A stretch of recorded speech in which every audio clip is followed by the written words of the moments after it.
Hello. Hi, everybody. Hi, Barbara. Hi, guys. Hi. Hi, happy Sunday. Um, welcome I'm back in my fleece. Oh, goodness, Park City. I remember I had people, I'm from La Jolla, California originally, and I remember that we had our good friends come out to visit us on Memorial Weekend. We had little kids. I don't know, they were 2 and 5, and I remember these people showing up. It snowed over the weekend and they had never seen anything like it. The kids, of course, absolutely loved it. But it did change our plans for the weekend with the kids. But wow, it was a surprise to all of us. And that was maybe we'd moved up here we'd have been up here. This was maybe, let's see, 90, probably 97 or so. And so we hadn't been up here a long time, although I'd skied up here my whole life, but never lived here. So it was quite a deal. Um, so welcome. We'll have a little chat here as people will be joining us. So God bless all of us today. I'm the one that's going to be doing the whole thing because we don't have a TA. So please be patient. I am not a techie, as I think many of you know, and so I will be doing my best to keep things organized. But I will tell you that I'm not going to be able to watch the chat room like the TAs have been able to do.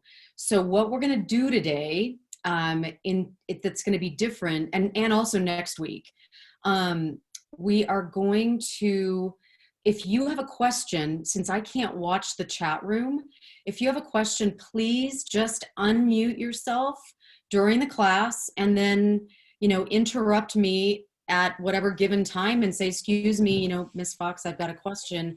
And so I'll be able to come around and call on you as far as I think I'll be able to do.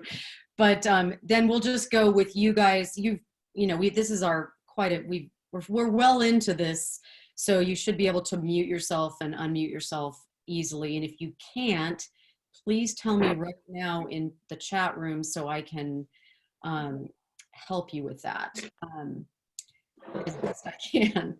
So, oh wow, wait a second. Look at that lovely wine cellar there. My goodness. Who is that that's got the wine cellar? You've got an Ireland hat on. Shoot. You are muted. You're still muted. Can you hear me now? Yes. Okay, that wine cellar is in a underground cave we visited last fall in the Ribera del Duero region of Spain.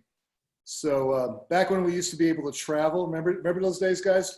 So What winery? Do you remember the winery? Because I was in that area last spring.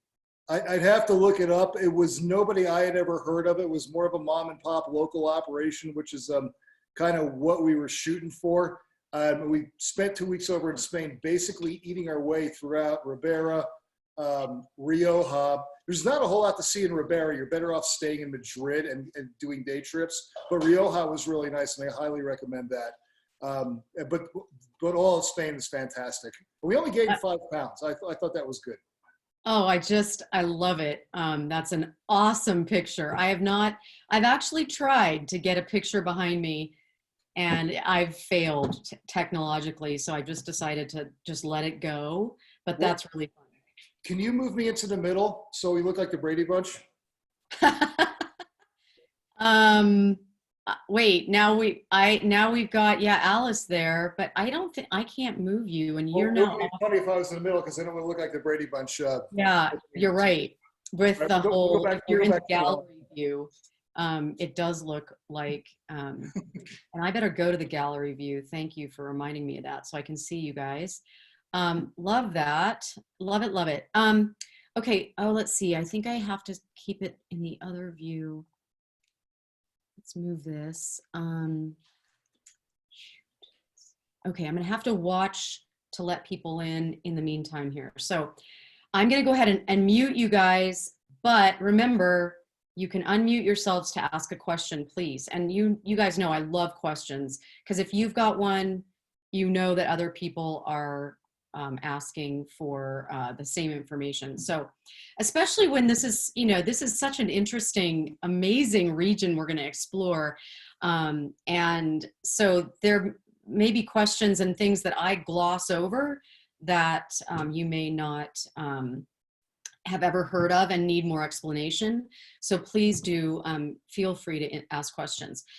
So I'll keep my eye on the waiting room, and we'll go get through this together. And wow, I don't know if you guys have these poured, but I've got these poured next to me here, and they're, I don't know, they're about a foot away from me on my table here, and I can smell them from here. The aromas of these wines are just absolutely amazing.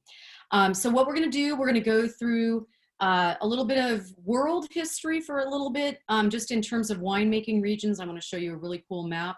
I'm so sorry if you printed out the PDFs. The PDF loader onto the website that I use, I've called the website company, and there's something wrong with that. And so right now there are no maps, there are no pictures of the wines on the PDFs if you download them. So you may want to go back again and check if those are important to you, because they're pretty. Like this is mine that I printed out from my, I don't know what happened with it, but unfortunately tech it needs some work. So go back and reprint them if you want those maps and things. All right, so we're still letting people in here. So we're going to go through a little bit of this world map, and then we're going to talk about Pinotage, super interesting wine, and then we're going to go into this Cabernet. So really exciting class today, so it's really fun to have you. Let me get started here. I think we're about fine. Yeah, so I'm going to go ahead and share my screen.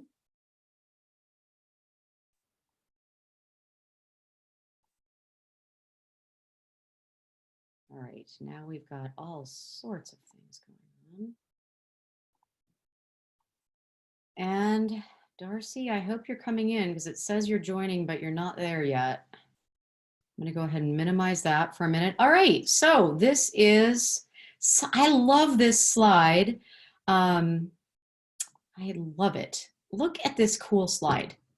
I love it because it just establishes the world of wine, especially when you first start, is just, it's so huge, and it doesn't seem like there's anything to limit. I mean, it seems like every country and every location, and there's so many different places. And this map helps me see that, in fact, really, when you look at this, you can see that between 50 and 30 degrees north is where the primary wine regions are in the Northern Hemisphere, and coincidentally, 30 to 50 degrees Southern Hemisphere are where most of the wine regions are in the world. And there are certainly, especially with global warming, you'll see that these will change. They're going to move further south in the Southern Hemisphere, and they're going to move further north in the Northern Hemisphere as things warm up. But at this point, between 50 and 30 and 30 and 50, this is where the primary wines are made. And we're going to be focusing on, this region down here today, this South African region. And in fact, they've got this showing as this whole area. It's really more, the wine region, as you'll see in a minute, is more on the west coast of South Africa, not on the east coast. But it's just fascinating to look at, and I just love the fact that there's something at some point that limits, oops, oh dear. Oh, well, you get to see my beautiful background screen there. Share. I'll stop the sharing and, okay, well, hi again, everybody. Let's see if there's anybody waiting while I'm here. Good. Let's see, everybody's good. Okay, so right now we're good. Anyway, so I'll reshare my screen and I'll try not to do that again. There we go. So this is just a fascinating map for me and helps me limit where I want to travel in the future. All right, so moving on. We're looking at South Africa. And this is the tip of South Africa over here in this map. And this is that whole region there. And then this is really where the wines are made on this West Coast area here. And really Cape Town here, which is also shown here on this map. So Cape Town is where everything really started in this region. And fun, I mean, of all the wine regions that have a cool story of birth, it is South Africa. And I think this is pronounced Jan van Riebeck landed there in 1652. This is a piece of art by Charles Bell. And he was sent there to establish a supply station for the Dutch East India Company that was doing a lot of trade around the Cape. Is it the Cape of Good Hope there? Oh, I don't know which Cape it is.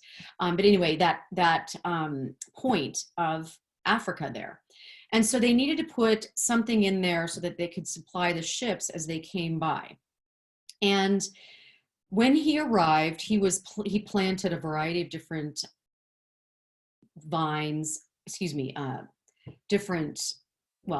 vines, but also other crops to have a supply chain there that wasn't necessarily needing supplies from other countries and things. They could kind of be self-sufficient there to supply their own ships as they came by. And he planted vines there because it was, they thought at this point that possibly wine could help with preventing scurvy. Now, scurvy was a very, golly gee, I tell you, let's see, there we go. Scurvy was a horrible problem where the sailors, and at this point, you guys, we're talking in the mid 1600s to the mid 1700s, they were expecting on any one ship, they were expecting 50% of the sailors to die from this disease called scurvy. And scurvy is basically a disease from a lack of vitamin C. And they figured this out later. But after about a month of not having any vitamin C, it takes about a month for it to set in. And what happens is your gums will start bleeding.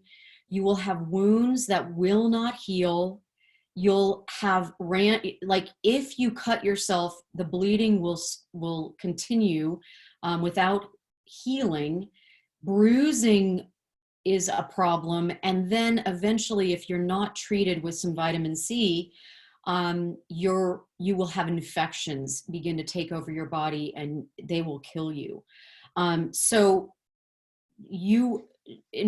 vitamin C was a huge issue. As you can see, there's a guy standing here with some citrus, and they're trying to get these guys to eat the citrus once they figured out what was hurting them. But the problem was I'm going to go away from the screen for a second here so that I can check the chat room, the waiting area. Let's see, there we go. So anyway, the challenge was this, they did not know this. They were right, grapes have vitamin C. But the problem is vitamin C is killed during fermentation. So as they were trying to load the wine and they you know, waved the ships goodbye out of Cape Town, they thought that they were helping these sailors when in fact they might have been a little happier as they passed along because they had wine, but they were not, that it was not solved. Scurvy was not solved in that case. So, but they had gotten wine to the South African region. And we have a wine in our glass. We're starting with the Pinotage. So if you guys have the Pinotage in your glass, we're going to just do that quick 5 S's associated with learning and getting your brain into the wine. So the first S is sight. So you're going to take a white background if you can, or again, your the face of your watch or your palm of your hand, something that's the same color each time you look at it. And you're going to tip your glass away from you and look through the wine at the paper. And I mean, this is I can't, in my glass, I can't read the copy through this. The exterior, where you see the meniscus area, is got a small bit of watery meniscus, but then it jumps straight into a kind of a ruby fuchsia there to me, into a deep dark purple, red purple in the middle there for me. So that's our sight. Our second S is swirl. So if it's not already coming up out of the glass, please swirl it up. And then the third S is scent, sniff, scent, sniffs. I don't remember what the other one is. Oh my gosh. When I was reading the tasting notes about this and I mean, they literally call this guy, his nickname is Starbucks, and I can see why. It almost smells like this is a cup of coffee. My gosh. So there's our third S. Our fourth S is sip. So let's take a sip of this.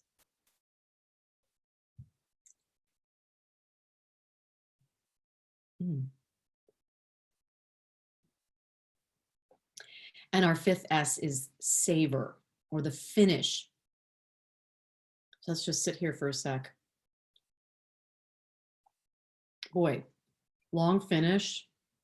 Such an interesting tasting wine. Very unusual from anything we've tasted so far. And wow, just a nose that is so fun. Okay, I told you guys about barbecue for this class, and we've got some foods that you may want to pair with this. I know most of you choose to open these now or next week, and you kind of learn, and then you go into the process of tasting. And with this wine, let's also, there is a very savory component to this. So let's see if you guys can pull that out of the glasses. So you're going to be looking for a savory or almost a meaty kind of aroma on this that is, it's a little bit like, I know we had another wine recently that was very savory. It was I think the Cab Franc. No, it wasn't the Cab Franc. Was it Syrah? It was the Syrah. And it smelled to me like beef jerky had been like steeped in the wine. And this, again, has that savory quality. And then the coffee, amazing coffee.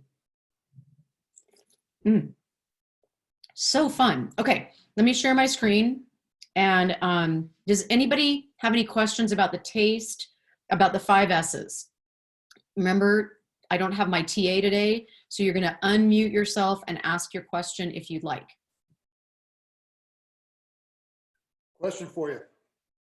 The Pinotage grape, is this related to anything that we would be more familiar with, such as anything out of Europe? Yes, Bob, thank you for that question. In fact, you could not be better placed in terms of that question, because we're going to talk about that here in our slideshow. So great question. Thank you. Yeah. So Pinotage is the marriage, it's the baby of a marriage of Pinot Noir and Cinsault. And it is a very dark grape, as you can see here. And what they did is Cinsault used to be called Hermitage. So they combined Pinot and the Age and got Pinotage. That's where it came from. And what is so surprising about this combination is neither of these is super tannic and super big like the baby came out. Neither parent is super, like, you know what Pinot Noir is, and Cinsault is a medium-bodied, nice red wine, very,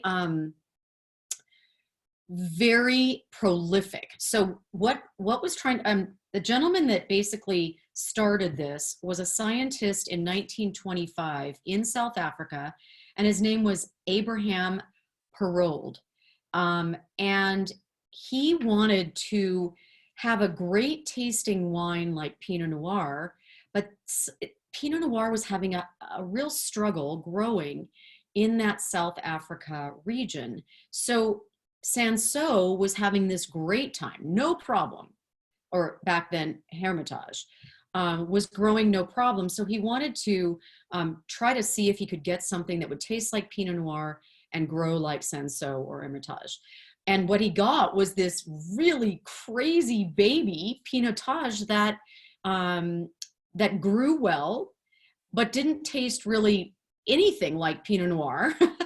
It is not, it's a little bit less dense than the Cabernet we're going to be drinking. So it's a little bit lighter than that Cab, but it still has some really strong tannins, which is surprising from Pinot and Cinsault that don't necessarily have big tannins. So that answers your question there, Bob. Yes, very interesting combination here.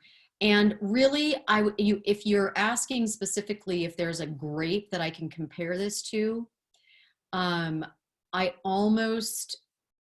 can't think of a grape that is this unusual. It can sometimes smell a little bit like almost smoke or tarry kind of smells.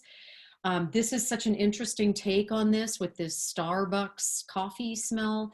And I can't think of any varietal like this. It's just got its own place in the world. And it's so interesting. So here we go. We'll go on to the next slide. So here are, again, I've told you how much I love Wine Folly for its research and their diagrams and great information. So as you can see, there is a lot of taste variety that is very different from wines that you typically are drinking, any other reds. I mean, getting licorice out of many, I mean, there's some that you can get, like if you get a Cabernet from Australia, sometimes you can get some licorice out of it because of the eucalyptus in the soil. But sweet tobacco versus sweet and sour, it's just, I'm smelling it again, it's just such a unusual mix. And in this case, you could also take that coffee and maybe pull it into the hoisin sauce and the smoke. It's just fabulous. So anyway, that is a taste from Wine Folly of Pinotage. And another thing, oh, I forgot to put this, we're going to go back to our, excuse me, I'm going to have to go backwards to our map that I started with. I forgot to put a second one in. So when we're going back in history, we're going to talk a little bit about the grapes that were planted. So remember, this area called Constantia here, right around Cape Town, this light green area, that was where the original vines were planted.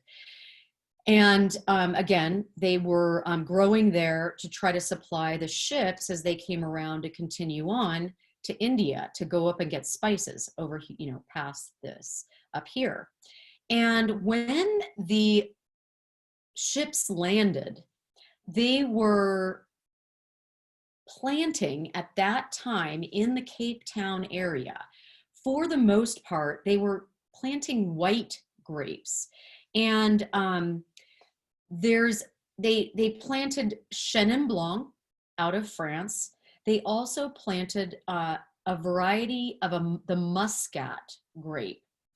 And what happened in this little region called Constantia here, those grapes grew very well, and they produced a very sweet, intensely sweet wine out of Cape Town here, out of the Constantia area. And it was exported back up the coast, back up here this way to Europe. And what happened was some of the kings and the emperors in Europe became absolutely enamored. The royalty became enamored with this Constantia sweet white wine.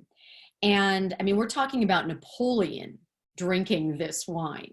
And so this little area, Constantia, became very famous for their white, sweet dessert wines. And that created a huge trade out of there that was going straight up back to Europe, to the royalty there, because of course they were the ones that could afford this rather than just the wines that were growing, the grapes that were growing in the area that they lived. But what happened was, we've talked about phylloxera. Phylloxera is that awful aphid that gets into the roots of the vines and destroys the plant.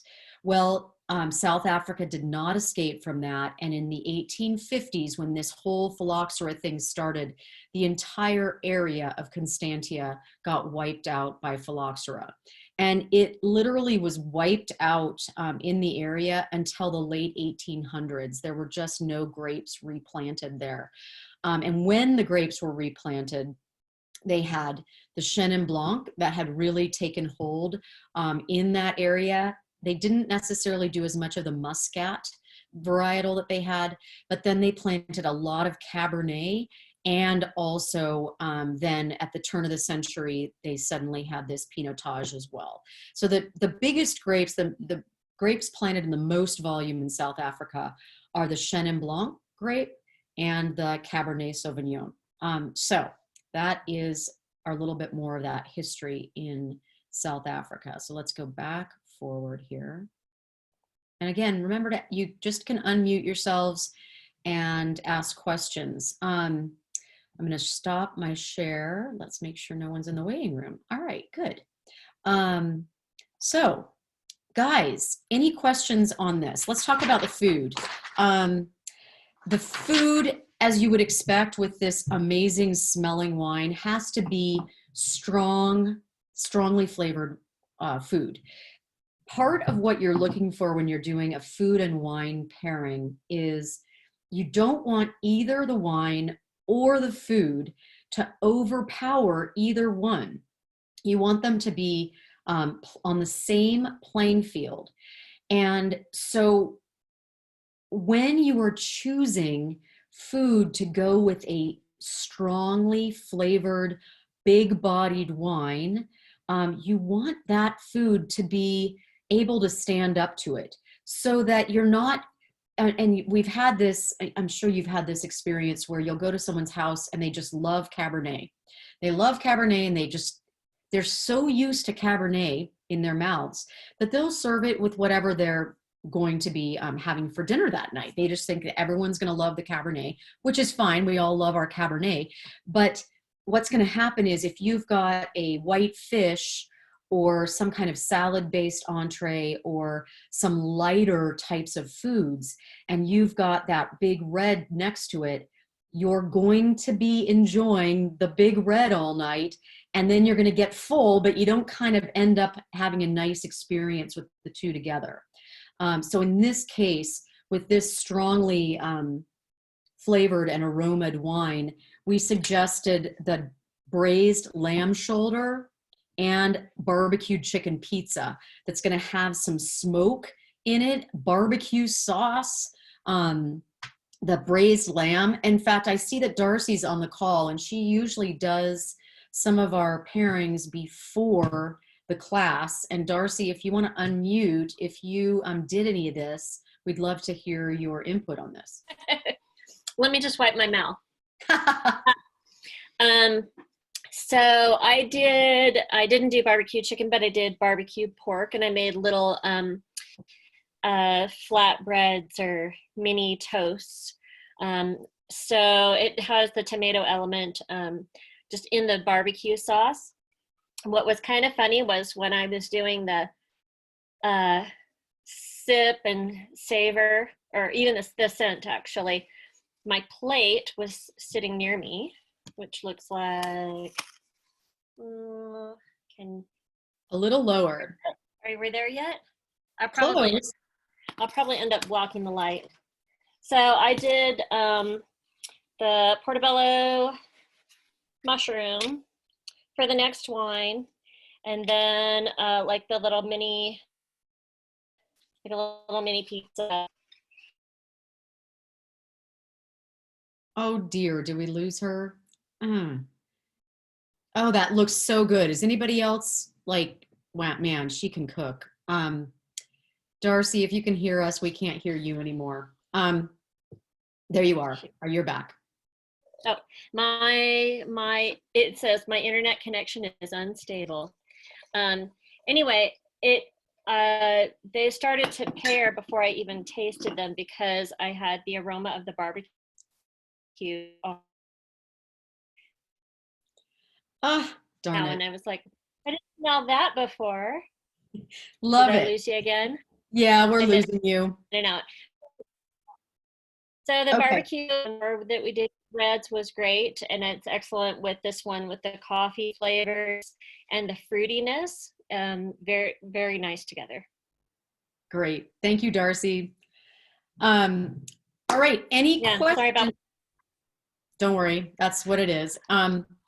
Any questions that anybody has? We're going to be moving into the Cabernet with some other things. I hear a question somewhere. Kirsten, so can you speak a little bit to kind of, is there anything unique about this Pinotage in terms of the way the wine grower or maybe the terroir for this particular vineyard? Or are these wines from South Africa pretty consistent if they're Pinotage?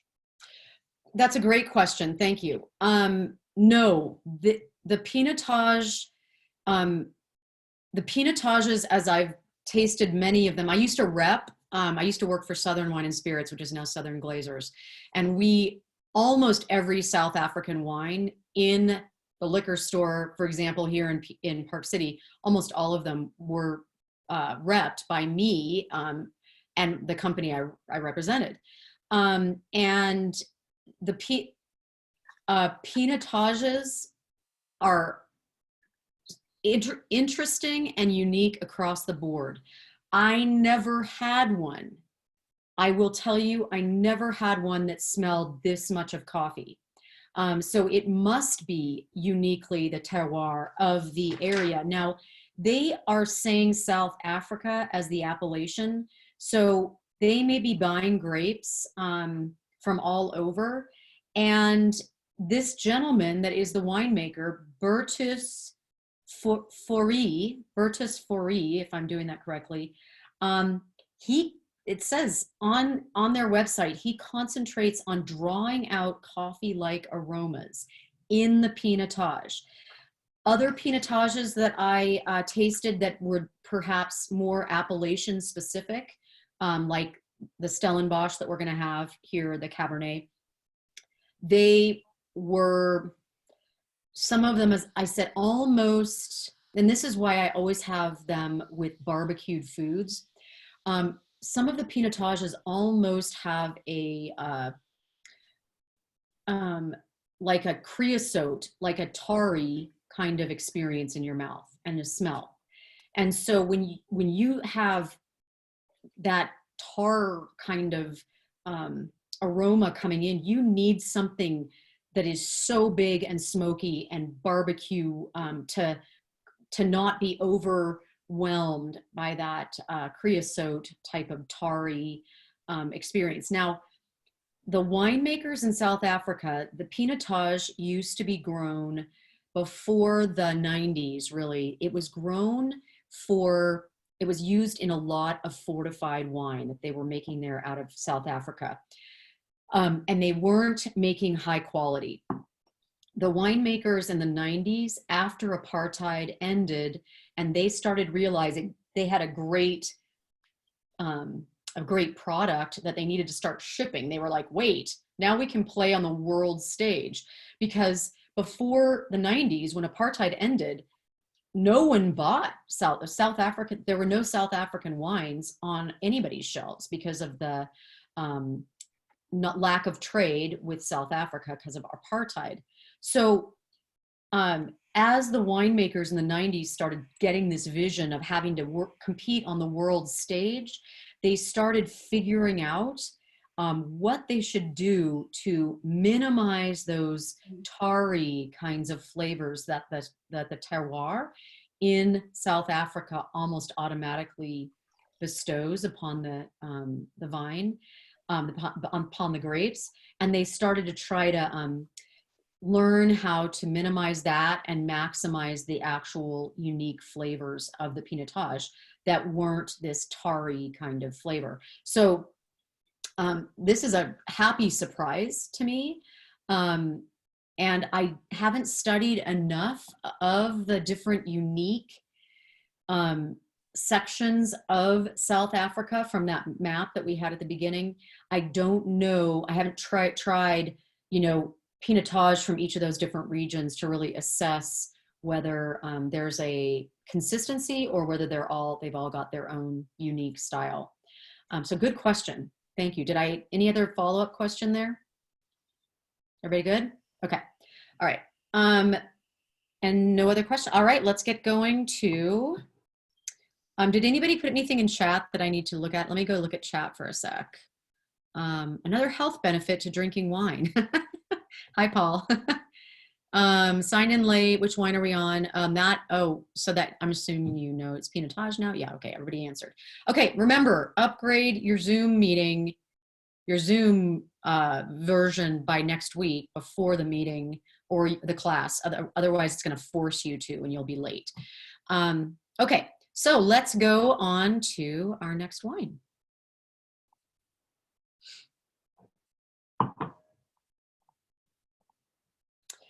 All right, this is a Cabernet that we're starting with. And I guess we didn't need, let me stop the share for a sec here. We're gonna do the 5 S's. So let's go ahead and go through that. So the first S, I always smell first. I just love the smell of wine. It makes me crazy. Wow, this is extremely opaque. I mean, I can't even read through practically the little meniscus area of this. Very dark. Very juicy wine here. So then our second S, swirl. Again, you can do it on the table if you want to just keep it on the table and swirl it. And then third S, smell, scent, sniff.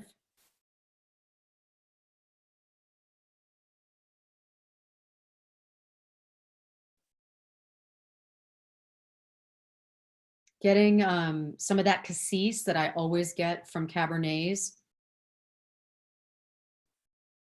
I'm getting a little bit of green pepper on there, a little bit of vegetal kind of aroma. And then the wood, the cedar comes through to me. Let's go to our fourth S, the sip.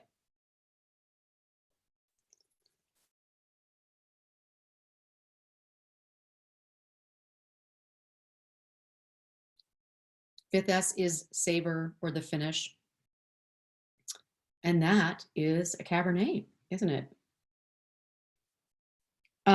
Okay, so drink away. Again, remember, if you have a question, let me know. I'm going to go to our slides through.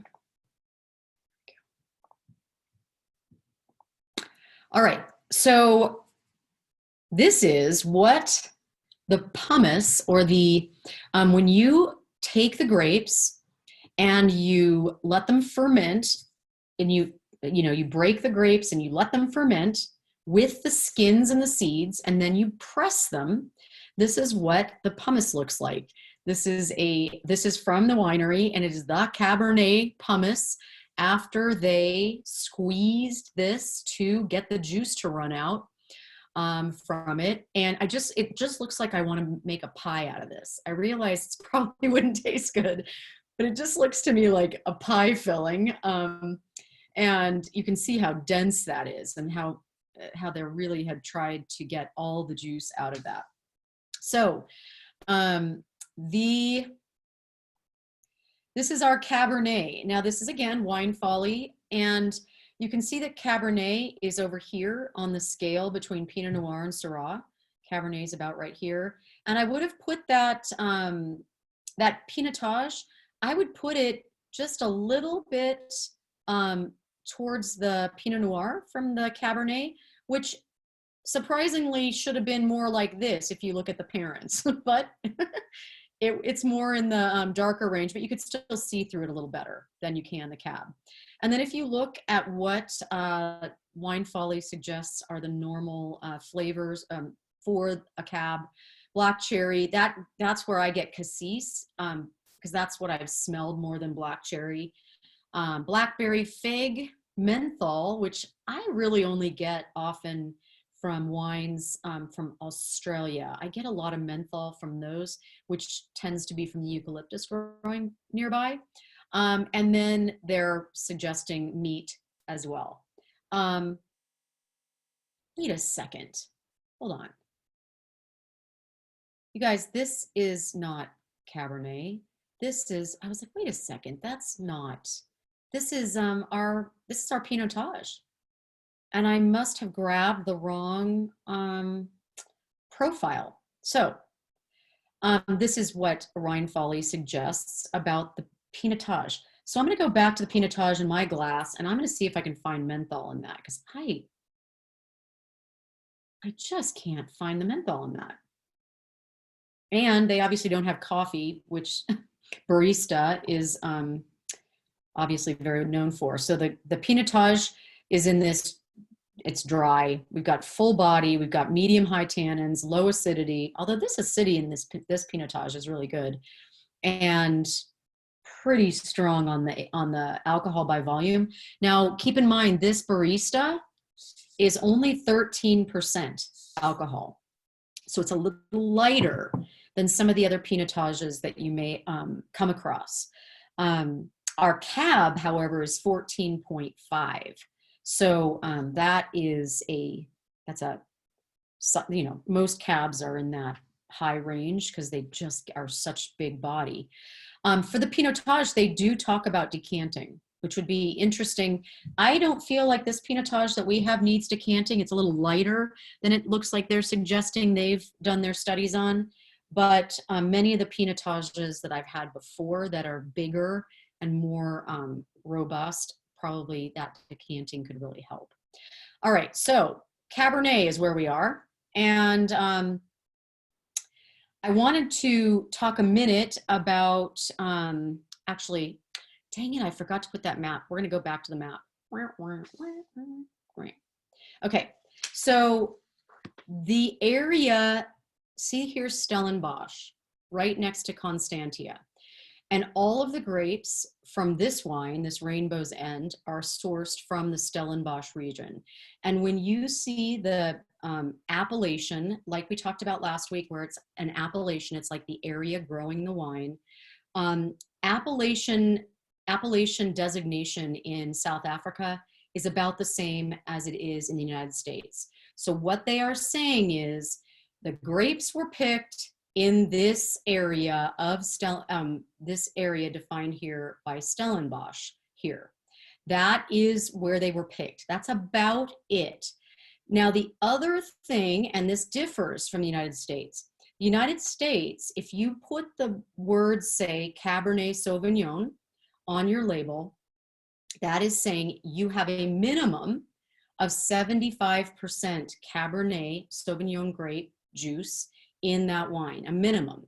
So you can have up to 25% of something else in that Cabernet and not have to say anything about those other grapes. That's those are the general rules for the US, 75%. Now, if you get into smaller regions or different states, they will regulate past that. Like for example, Washington is 90%. Has to be Cabernet to be called Cabernet. So there are definitely areas that are different, but in this case, South Africa requires 85% of the grapes. If they're calling it a varietal, if they're calling it that, it has to be 85% of Cabernet in that bottle. So there can be 15% in this bottle of something else. So that is, and we're here in Stellenbosch, the history of Stellenbosch. So this is the second oldest wine region in South Africa. As you know, this Constantia was first. And it produces 14% of the country's wine production now. And this area averages, in terms of temperature, it averages just a little warmer than Bordeaux. So it really is a perfect place to grow Cabernet grapes, which you know have done so well in Bordeaux.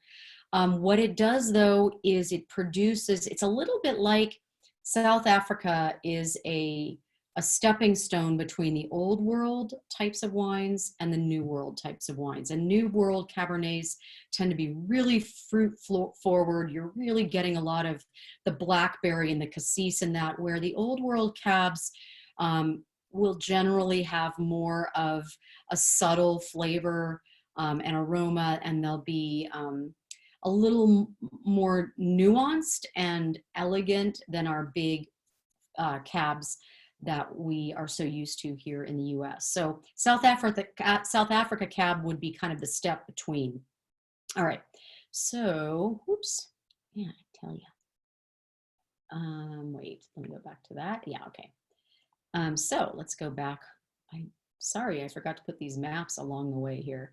Okay, so then I wanted to concentrate a little bit because you guys, we haven't done a lot of big reds this time, this sequence of classes. We've been doing a lot of kind of obscure, wines that are a little more medium bodied. The Carmenere was the one that actually that had that meaty component to it, if I'm recalling which wines we've had. But we haven't had a lot of big reds. And so I wanted you to see some alternatives.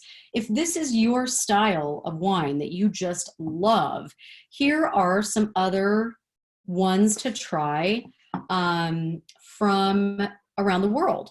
And you can just take a quick note here or do a screenshot. I will tell you that the word petite, along with that Syrah, petite Syrah there, I will tell you that is one of the worst names for a grape that was ever chosen, because it is not petite. The petite in that name refers to the size of the grape.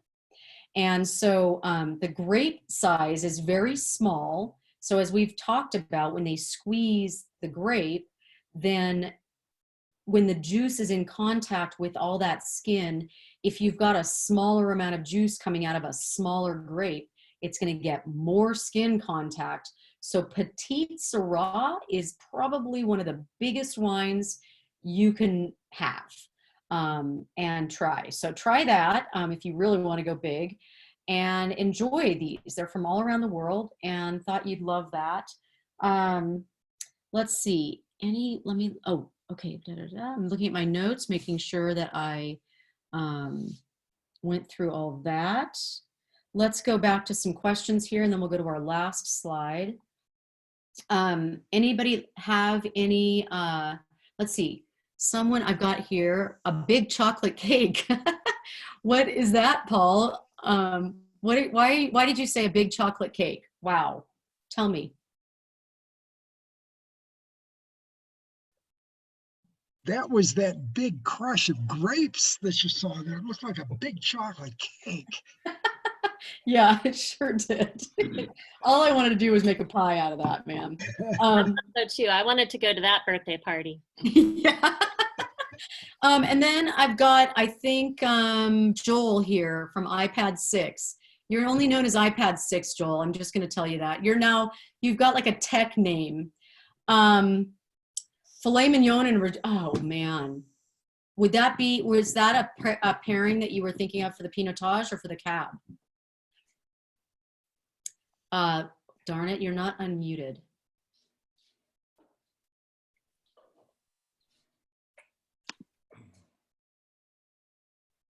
I think I'm definitely for the cab. For the cab. And then you said you would add red zinnia to. Sorry, that was spell check. Red Zin. Oh, red zin. So I will tell you that I don't think zin is in that category. For the most part, zin, even if it's grown in a really warm region, it only gets to like a medium level of body. It's actually considered kind of a medium body, and even lighter if it comes out of Italy in that, like the Primitivo type.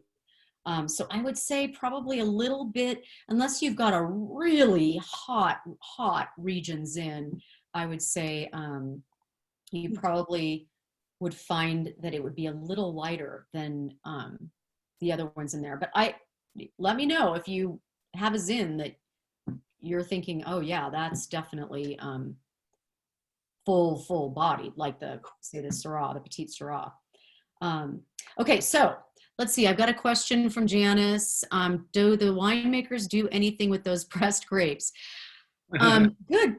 Good question. They make grappa in Italy out of the pumice that comes off that exact thing. They'll actually distill the I don't know how they make it except to tell you it's grappa, and they will make it as a distilled liqueur basically out of the pumice from grapes. So yes, good question. Awesome. Okay, let's talk about the food pairings before we wrap it up here. Steak Diane. Okay, so Diane is the goddess. Diane was goddess of the hunt. So she was the huntress, or the person that was the goddess that would watch over the hunt to get meat. So you can imagine that Steak Diane would have a very hearty sauce. So as far as I could read with everything, Steak Diane generally has butter, mushrooms, shallot, cognac, kind of a really hearty, and I love Steak Diane. And that's the sauce that is poured onto the steak. And I know that, and grappa, Paul says, is a good alternative for jet fuel. Amen to that, Paul. And then we have the stuffed portobello mushrooms as well, with that mushroomy kind of earthy component with some fat in it, because this cab has some tannin in it.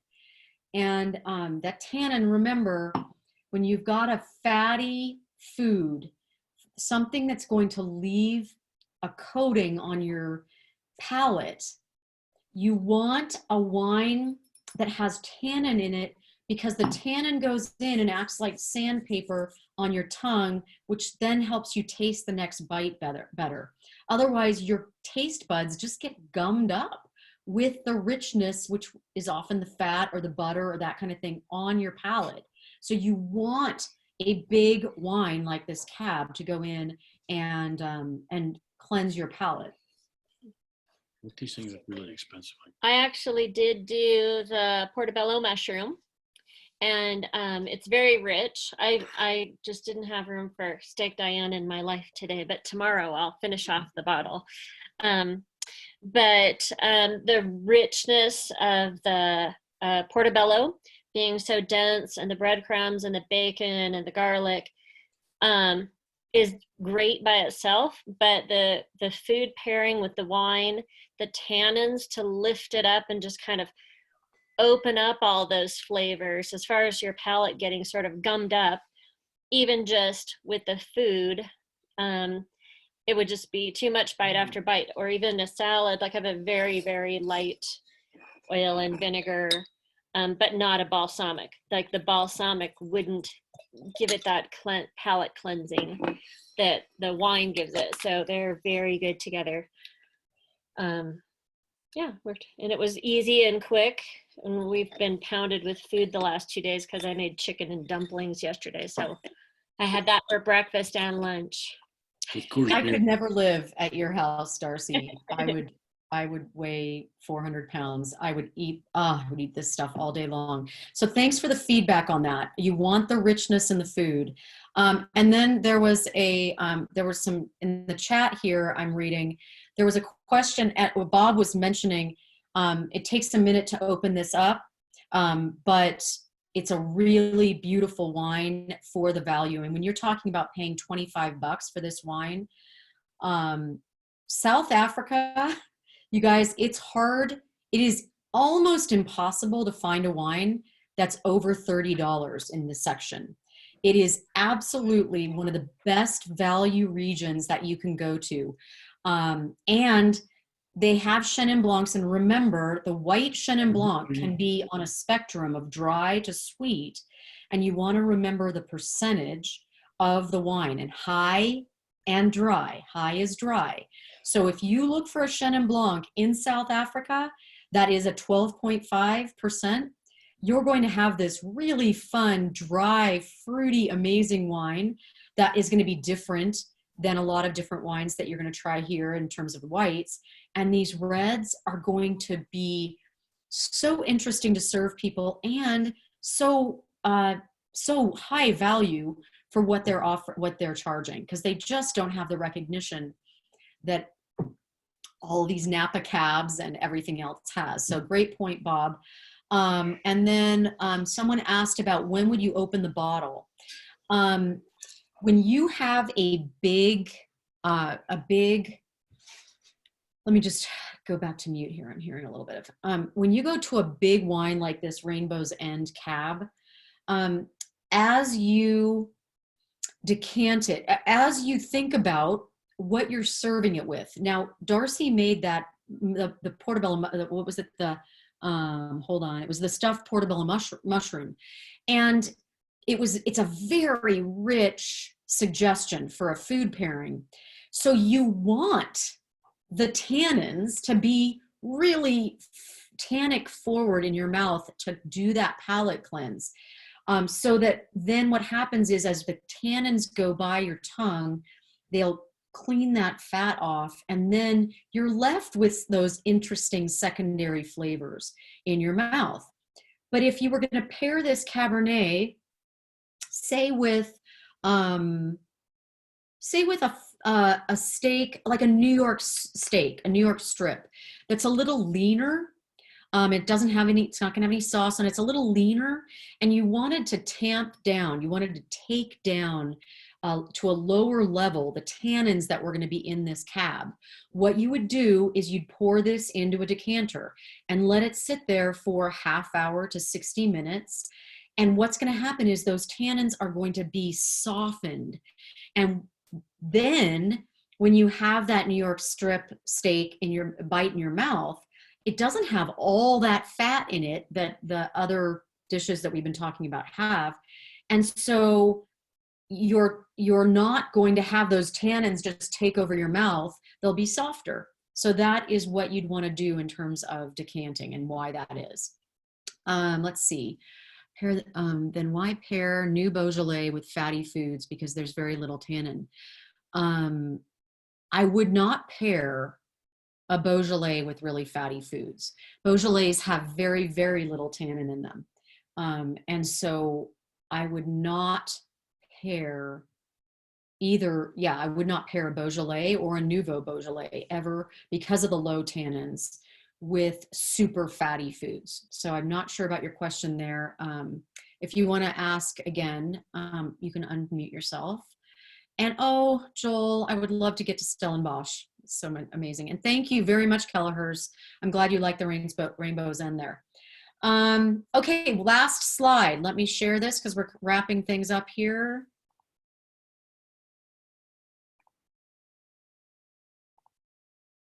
So I just saw, I read a magazine called The Week every week. It's a great synopsis of the issues that have happened and then the different political takes, like different versions of editorials about who's writing what about what happened. So it's a great perspective that doesn't seem to be as polarized as many of our news sources are these days. And they had a little article in the week about great wine podcasts.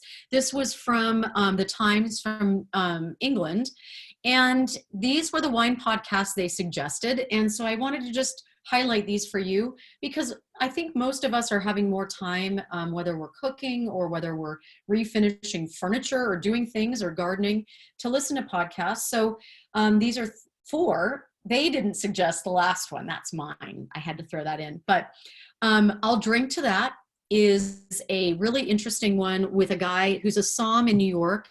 And I've put my own little level on this because the way it was described in the week, it's an advanced one. So I would say a double blue ski slope in terms of its difficulty. So it's not for newbies at wine. And then there's Wine for Normal People. Somm Elizabeth Schneider. She is talking about learning about wine in a really easy way. And I would consider that a green circle. And then Natural Disasters, you guys, is described as this super quirky type of irreverent discussion about literally one variety of wine. And so I called this backcountry because this is kind of the Rastafarian, like irreverent kind of take on wines. And then there's my podcast. I do a podcast called Wines and Wonders. And I basically talk about some of my own stories, and other inspiring stories. I try to go for inspirational stories and inspirational people, authors, that type of thing, interview them, and then I pair a wine to the situation that they're presenting, or somehow I pair the wine to that podcast episode. So it's kind of an interesting way to learn about, a different way to learn about wine, as I usually approach things a little more differently than I think other people. I get bored with just the old stuff. So I see a couple things came in. Let's just make sure we've answered all the questions. Chocolate's coming up. Oh dear. Chocolate, everybody. Chocolate, we're all chocolate, Cabernet, smoked meat, just cut meat. Yeah, I just need to go eat dinner. So make sure you unmute yourself if you have a question, but I'm going to go ahead and wrap this up. And if we don't have any questions, next week, we have our Drouhin Saint-Véran from France. It is a beautiful Chardonnay from the Burgundy region. And then we are going to compare that to a Sonoma-Cutrer, very commonly known Chardonnay from California. And I was trying to stay in about the same price range is where I went with this, trying to figure out, because there's so many Chardonnays and we could go so many different ways this way. That was how I tried to approach it. So it will be Chardonnay for our last Sip with a Somm program. And I'm not sure, like I said, what's going on with future, but you never know how we're going to continue this. But love to see you next week, and remember to update your Zoom. Let's see, just want Darcy to know that we're enjoying the cab with her Barber's 1833 cheddar. Woohoo! Supporting the cheesemongers in the group. So remember, at the beginning of this chat right now, if you scroll up in the chat, there's a link to the Zoom to get yourself updated. So I'm going to say, would love for you to add another month. This is a great way to spend an hour on Sundays. Thanks, guys. I've loved this. I just don't know how we're going to do this going forward. So I will let you all know what the version looks like going forward. And Thanks you all, and have a lovely evening enjoying these wines and this following week. So thank you. See you soon. Thank Kristen, you. Kristen, don't go. I have a question. Everybody else can go. This is boring. My wife and I were talking. We want to make it official. We want to become sommeliers. I think we know enough to be dangerous. Where do we go in Utah to do that? Wow, Bob. Okay, so great question. I will tell you there are some different approaches to pursuing a career in the wine education, in the wine business. Sommeliers are generally dedicated toward restaurant service. And so if you look at, for example, the Court of Master Somms, the Court of Master Sommeliers is the most famous. That is more of a testing organization than an educational organization. All the Court of Master Somms really does, they have one intro class, but other than that, they are a testing organization. And that is really about qualifying to move up most of the time in the restaurant service world. Then there is an organization that is called WSET, Wine and Spirits Education Trust. And that one we're lucky we have Jimmy Santangelo, love him, super funny guy.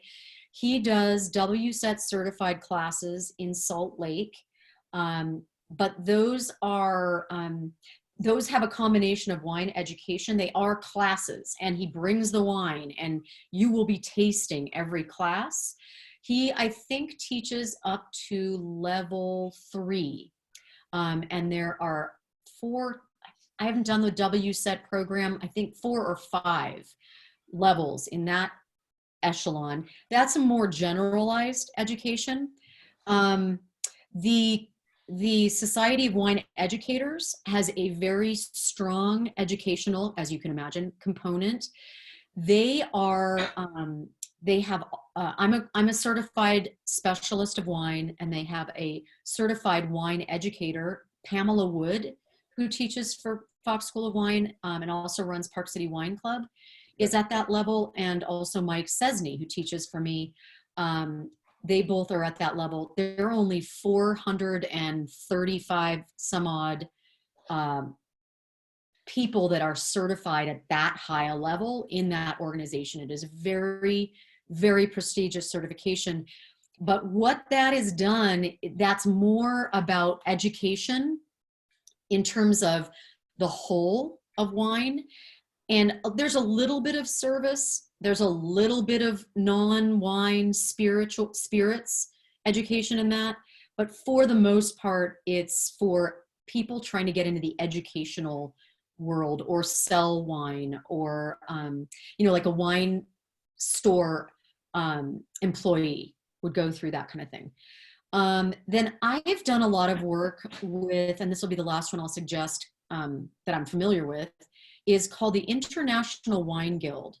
And what I like about this one is it's in Denver, and they have certified programs that are less focused on restaurant service, but more, they're in that general education and testing. So I'm an executive sommelier based on their credentials, and that's their highest level of certification. And what that meant for me going through that educational component is that's more focused on, it's comparable to, say, an executive chef, where you know what's going on, you have all of the information, but you're more at a management level and you're trying to run a team of sommeliers, for example. So but I would say the Court of Master Somms is a very weak one. It's a very weak one. I would just say that one of all the ones, if you're just, unless you want to get out and be in the restaurant world, serving wine at tables, running the wine cellar, buying, purchasing, and all that, you probably don't want that, because that is just testing and it's not really designed for education. Did you have any, did I answer? Do you have other questions, Bob? I probably do. Right now, the Pinotage and chocolate, wow. And then I gotta tell you, off topic, when we first uncorked this, we thought, meh, another cheap Cabernet, it's okay. And then after 30 minutes, I'm pretty impressed. This to me is drinking like a Grave or very high-end California. We usually don't drink a lot of Californias because bang for the buck.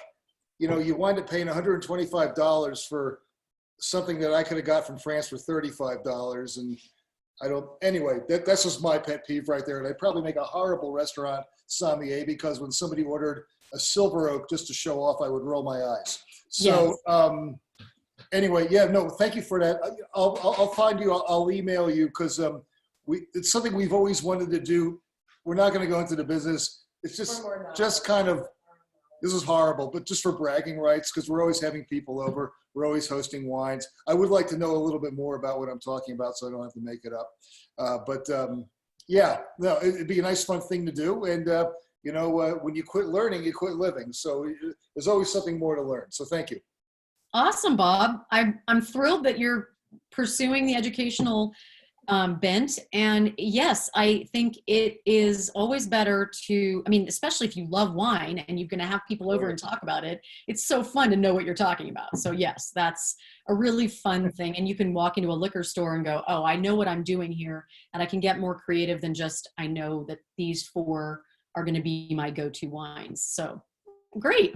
Well, email me, we can chat. And thanks everybody. And please bring your questions next week and we'll figure out what we're doing going forward. Thanks guys. Bye-bye.